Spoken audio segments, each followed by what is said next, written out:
এই ছোট্ট একটা জীবন নিয়ে আপনাদের কত অভিযোগ, তাই না? আমি তো সবসময় একটারই ভয় পাই, সেটা হচ্ছে আমি মারা যাওয়ার পর আমি কিভাবে থাকবো উৎসকে ছাড়া, এটা চিন্তা করি অল টাইম। আর মৃত্যুর ভয় সবসময়ই করি আমি। এই যে এত কিছু বলার কারণ হচ্ছে আপনারা মনে হয় একদমই ভয় পান না কোনো কিছু নিয়ে।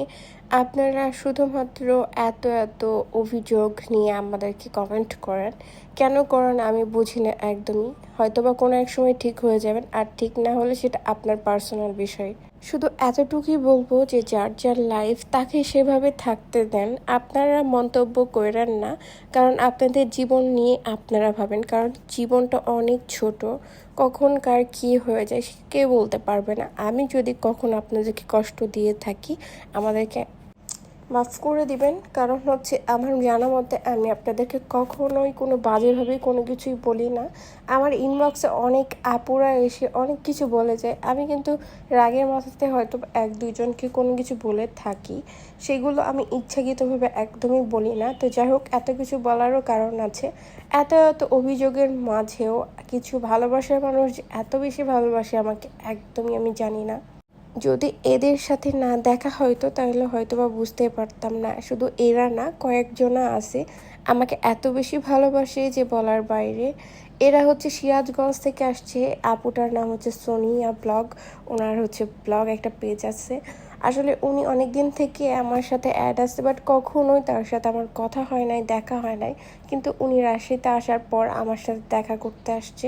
আমার অনেক বেশি ভালো লাগছে ওনাদের সাথে দেখা করে। আর ওনারা কিন্তু অনেক মিশুক ছিল। একটা জিনিস হাসি পাই জানেন, সেটা হচ্ছে আপনারা যারা আমাকে চিনেন না, না চিনেও এত মন্তব্য করে যান, তার উপরও আমি এইগুলো দেখে আমি কিন্তু হাসি। আর ভাবি যে আপনারা এগুলো কেন বলছেন, কোনো এক সময় হয়তো ঠিক হয়ে যাবে, এটাই মাথার মধ্যে থাকে। এর আগেও আমি অনেকবার বলছি অনলাইনে পরিচয় হয়ে অনেক ভালো সম্পর্ক হয়ে যায়। হ্যাঁ, শুধু এদের সাথে না, এদের সাথে তো ফার্স্ট দেখা হয়েছে। এর আগেও অনেকজনের সাথে দেখা হয়েছে, যেমন ঢাকাতে, রাজশাহীতে, রাজশাহীর বাইরে। ওদের সাথে জাস্ট দেখা হওয়ার পরে ওদের ভাষাতে যেও আমার অনেক ভালো সম্পর্ক হয়ে গেছে। ইভেন ঢাকার কিছু ব্লগ আমি এখনও ছাড়ি নাই, খুব তাড়াতাড়ি ছাড়বো। মজার বিষয় কি জানেন, যে যাদের সাথে আমার দেখা হয় আর আমি দেখা করি তাদের সাথে আমার কখনোই মেসেজেও কথা হয় না, কিছুই হয় না। যখন ওরা রাজশাহীতে আসে তখন জানাই, তখন এসে কল দেয়, এতটুকুতেই আমরা তখন দেখা করতে আসি।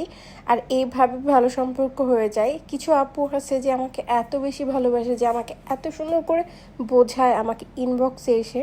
আর শুধু এই ভালোবাসার মানুষদের জন্যই আমার হয়তোবা অনলাইন জগতে এতদিন পর্যন্ত টিকে থাকা, কারণ আমি অনলাইনে একদমই অ্যাক্টিভ থাকতে চাই না। আগে থেকে সেভাবে অনলাইনের কোনো কিছুই বুঝতাম না। তো এই আপুগুলো আমার জন্য ফুল চকলেট নিয়ে আসছিল। তো এই পর্যন্ত ভিডিও ছিল। আল্লাহ হাফেজ, সবাই ভালো থাকবেন।